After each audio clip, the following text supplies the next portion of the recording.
can still hear the voice of my grandfather, echoing through the silence of the night, while the night breeze brushed through our body.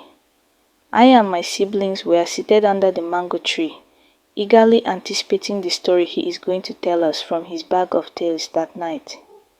He then cleared his throat and started, Ojadili, the man who battled his chi in the land of the spirits. It all started a very long time ago, when the world was still young, when humans and spirits dwelled together. There was a village named Dioko.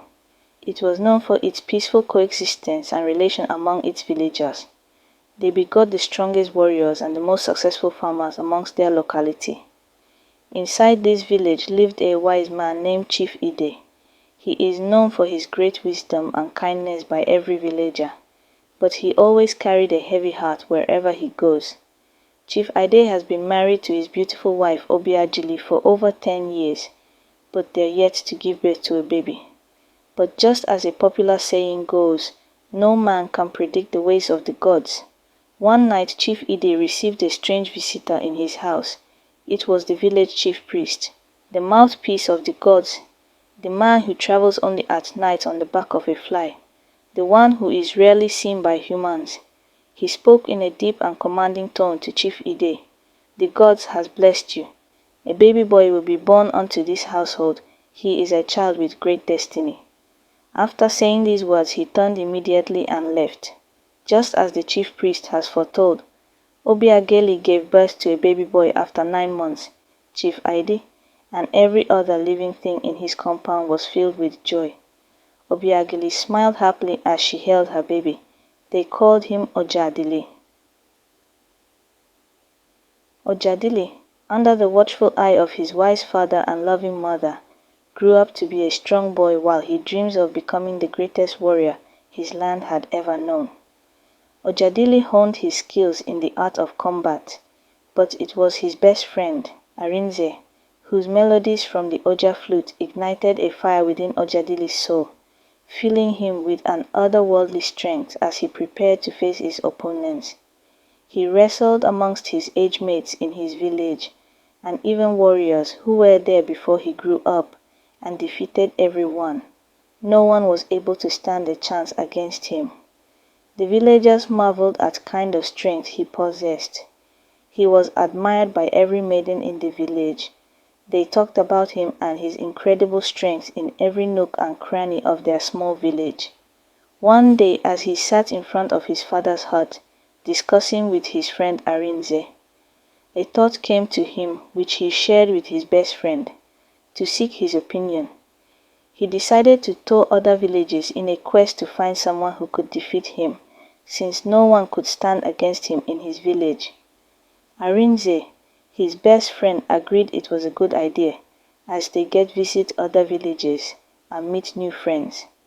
On the agreed date, Ojadili journeyed beyond his village in the company of his friend.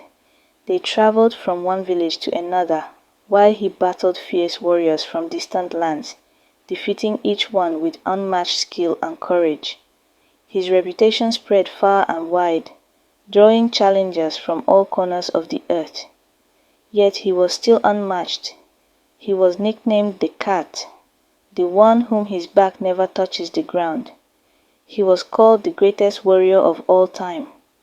But Ojadili's thirst for glory only grew with no bounds.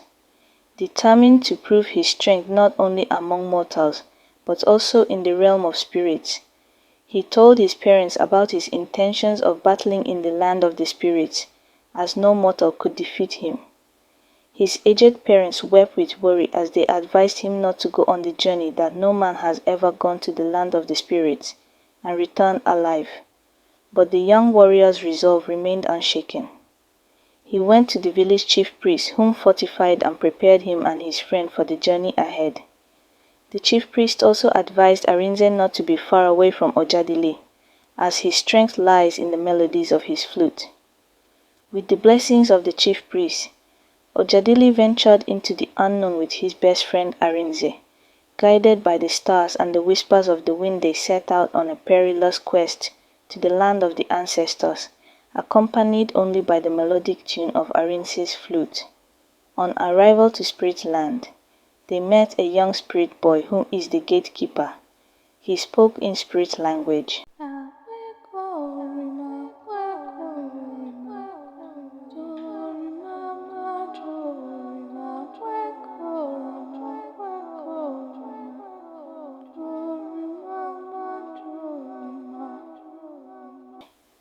After the communication, they passed the test and was allowed to pass, but not with a stern warning from the gatekeeper that the journey they've embarked on is a very dangerous one, and they might not live to tell the tales.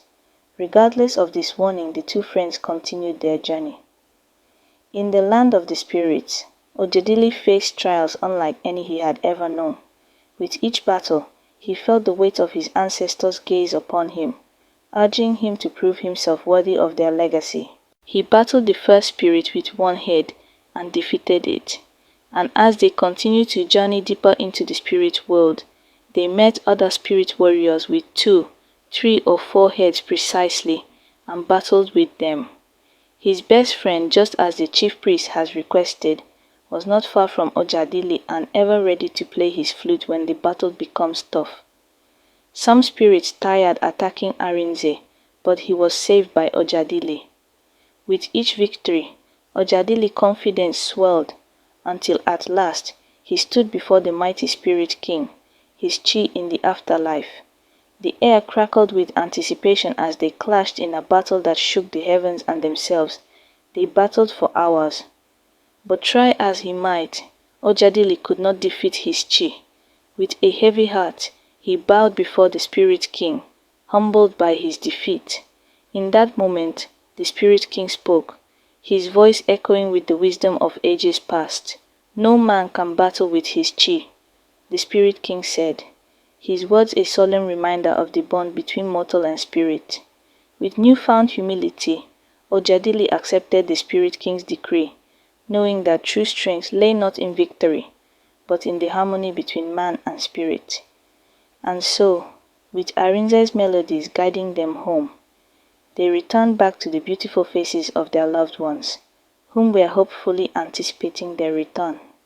The end.